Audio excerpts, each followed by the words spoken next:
In this video, we're going to take a look at a brand new knife from Uncle Henry, which comes with a really nice leather sheath, the PN1 Pro Hunter. Coming up on Survival on Purpose.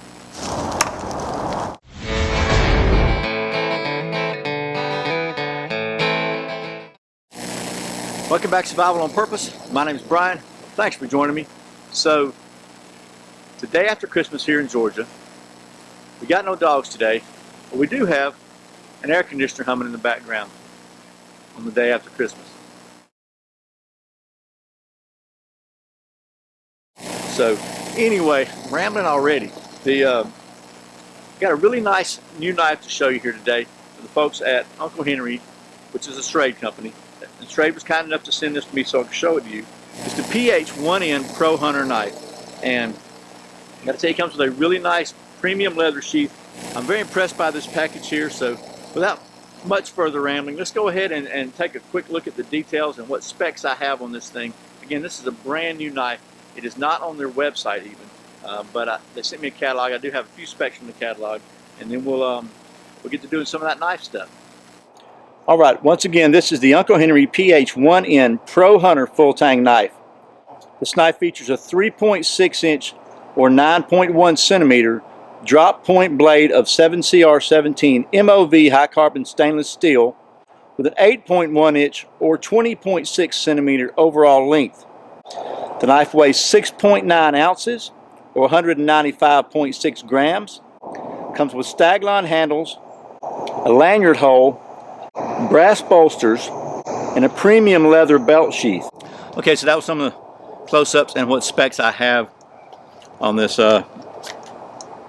PH1N Pro Hunter knife from the folks at Uncle Henry. I got to tell you, it's a very nice feeling knife. I'm going to show you the handle details. It's got a little bit of a finger groove here. No jimping, which is pretty common on these traditional style Uncle Henry knives. I got to tell you, more and more, I am just getting tired of jimping at all, period, for any reason, shape, or form. I may start a anti-jimping campaign soon. I don't know. It's just seems to be a fad maybe amongst knife makers. I don't know. Anyway, rambling again. So just a couple of different angles of the knife here. It's got a very slight hollow grind, almost a saber grind. It's real close. It's got just a very slight concave surface to it, but not a lot, which does really good for slicing and hunting, which this is designed and marketed as a hunting knife. It's a Pro Hunter. I think it's just the right size. It fits my hand really well. The handles are very comfortable. It's I think for caping, skinning, that kind of work, it's going to be a really very functional, useful knife.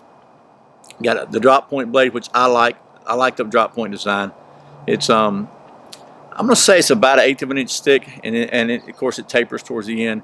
Like most of the Schrades that have been coming to me, the grind is exceptionally even. They're doing a great job over at the Schrade factory there on their grinds, in my opinion. Okay, so now one thing I want to talk about is the handles. These handles are stagline, which basically means fake stag. They're plastic, okay? And I think, which is pretty much to be expected in a knife in this price range. I don't know what the price is going to be, but I'm sure it's going to be very competitive because all the other Uncle Henry products are they're in what I would consider, you know, the high-end budget knife. From a functionality standpoint, not a problem in the world with that. It does exactly what it needs to do. It gives you something to hold on to, and it's very comfortable actually, you know, for doing what this knife's intended to be, which is a hunting knife. But typically, if you're out hunting with your knife, you may wind up using this for other tasks like fire prep and, you know, just around camp. And I think overall the drop point blade lends itself well to that design. And these handles, they've got enough of a texture in them. They're gonna be easy to hold on to. You know, if you got blood on your hands, or if it's raining or slippery or whatever, sweaty. I don't know, sweating like the day after Christmas out here. So anyway, if these were real stag handles, that would probably triple the price of this knife. And so, you know, personally, I'd like to see another option, maybe solid wood handles. That might be a little more cost effective and still be something that would be, you know, more pleasing to the purist in me and in some of you guys out there. But all in all, I think it's a pretty reasonable choice for a knife that I'm predicting is going to be in the $30 price range. And that's a prediction. I have no idea. It's my guess. Don't hold me to it. But let's just see how close I got when this thing hits the old street market. But something I really like about this knife, and something Schrade, Uncle Henry, whatever, has really stepped their game up, in my opinion, is on their sheaths. This is a wet form molded leather sheath. It is welted. You can see it's got a nice welt. Simple design. Belt loop, which is fastened and sewn inside, which I think is pretty cool. So it's a very smooth back. There's no brads or anything to hit the blade, and it actually locks in very tightly. Is that going to loosen up over time? Probably so. But all in all, it's a really nice looking sheath.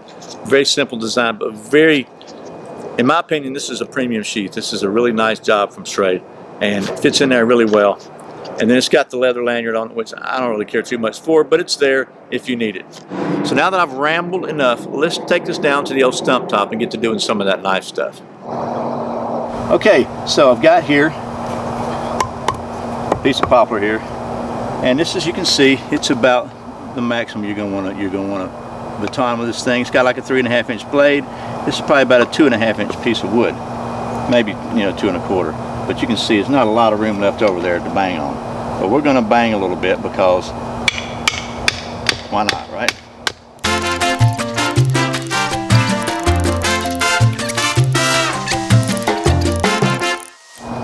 See if we can get some feathers going. Okay, so I am horrible at making feathers with poplar. Apparently it's me. I don't know, some people think that's great. This is really dry poplar. I'm not good at making feathers with it. But we're gonna see how well I can do anyway.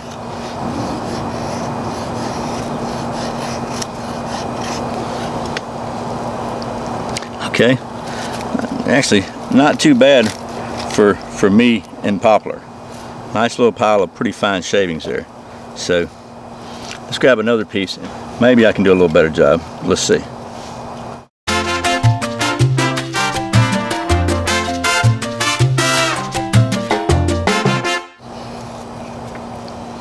Not too shabby. I would call those Farrah Fawcett curls.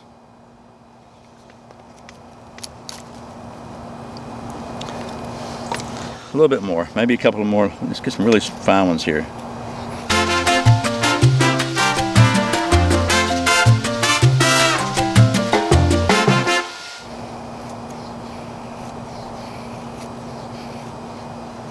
Okay, we'll call those Shirley Temple curls.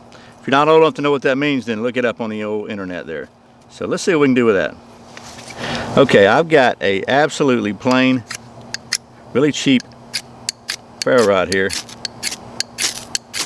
It's doing okay, but this is not my favorite ferro rod. This is just one I happen to grab. But so we're going to give it a shot with this and see if maybe we can get something going. I'm going to move these over where I can have this wood to bear down on, where I won't continually knock my stuff around a little bit. Matter of fact, here's a little tip that I saw somebody. I'm kind of modifying this a little bit, but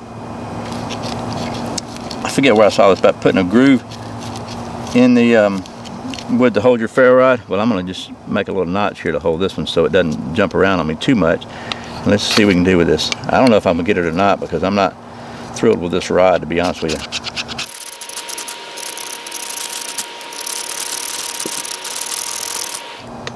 Okay, I'll be right back. Okay, now I got my Schrade ferro rod, which, believe it or not, is one of my favorites. So we'll put this piece of junk out of the way. We'll see if we can do a better job with the Schrade.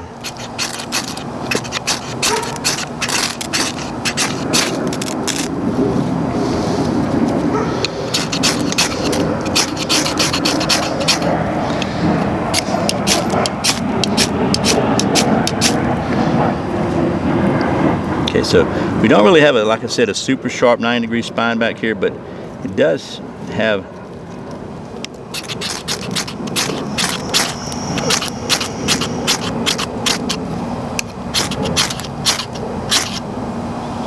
oh, looky there, finally.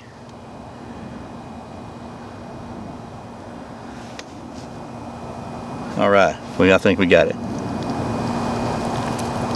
Yes. Okay, so Whew, finally. Schrade ferro rods rock, man, I'm telling you.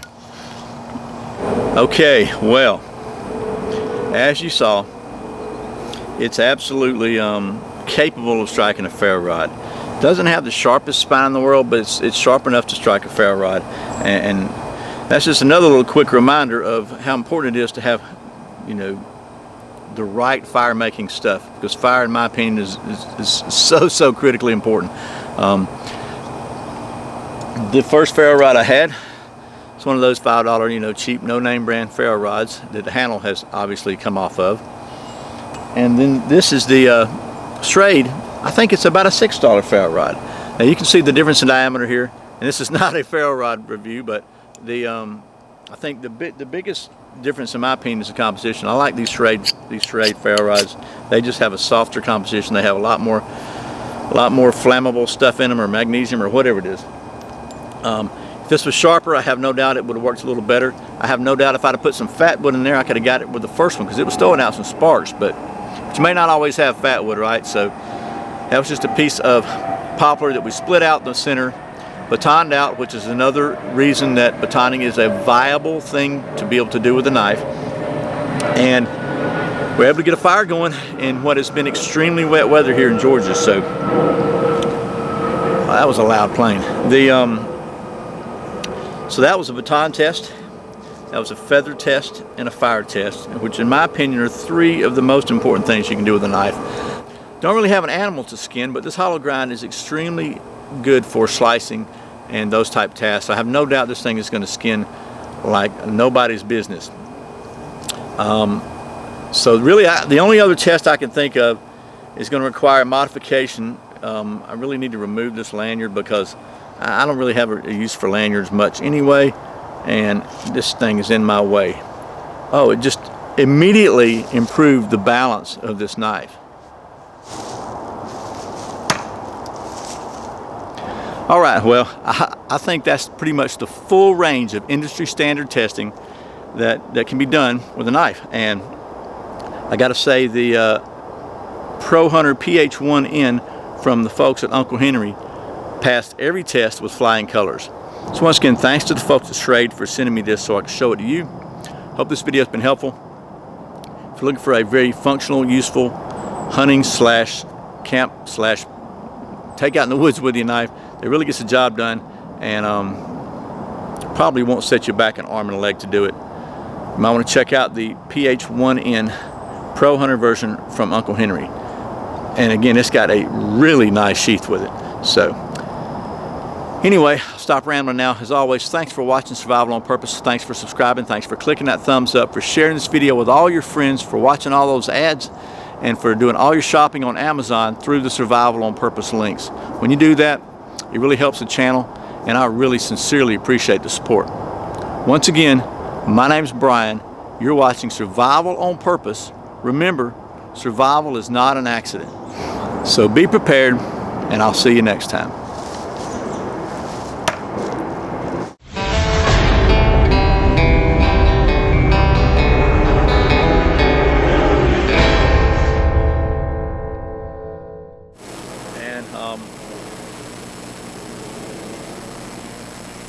Airplane.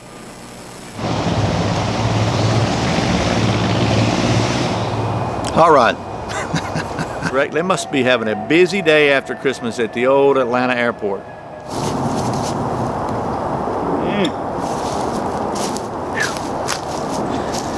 Had to leave a mark. The full gamut of engineering, the full gamut of industry, pretty much the full range of industry standard.